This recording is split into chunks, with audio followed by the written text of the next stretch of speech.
3 মাস পর মাঠে ফিরেই গোল করেছে লিওনেল মেসি। মিয়ামির জার্সিতে চিরচেনা রূপে ফিরেছে ফুটবলের এই ক্ষুদে ম্যাজিশিয়ান। অন্যদিকে মিয়ামির জার্সিতে ক্লাব কোচিং ক্যারিয়ারে জয় পেয়েছে হ্যাভিয়ের ম্যাসচেরানো। মেসির মাঠে ফেরা ও ম্যাসচেরানোর দুর্দান্ত অভিষেকের পুরো অংশ নিয়েই থাকছে আজকের প্রতিবেদন। বন্ধুরা, প্রায় 3 মাসের ব্রেক কাটিয়ে আজ মাঠে ফিরেছে ইন্টার মিয়ামি। মিয়ামির মাঠে ফেরার দিনেই দলকে নেতৃত্ব দিতে মাঠে নামে লিওনেল মেসি। ক্লাব ফ্রেন্ডলি ম্যাচে মেক্সিকান ক্লাব আমেরিকার মুখোমুখি হয়েছিল ইন্টার মিয়ামি। মিয়ামির জার্সিতে লম্বা সময় পর মাঠে ফিরে সেরা খেলাটাই খেলেছে লিওনেল মেসি। প্রথমার্ধে পিছিয়ে পড়া ইন্টার মিয়ামিকে গোল করে সমতায় ফেরায় মেসি।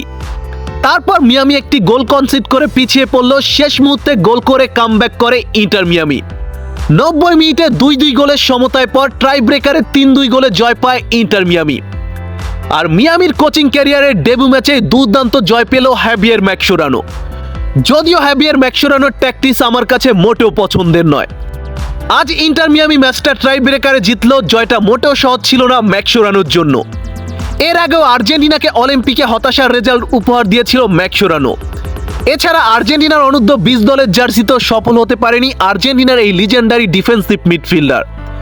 তবে এখন চিন্তার বিষয়, নতুন সিজনে ইন্টার মিয়ামির জার্সিতে কেমন করবে ম্যাসচেরানো, এই প্রশ্নটা মিয়ামির ফ্যান হিসেবে থেকেই যায়।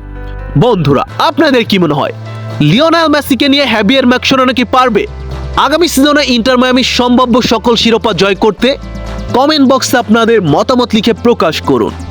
আর হ্যাঁ, মেসি রিলেটেড নিত্য নতুন সকল আপডেট পেতে আমার চ্যানেলটি সাবস্ক্রাইব করে পাশে থাকুন। ধন্যবাদ।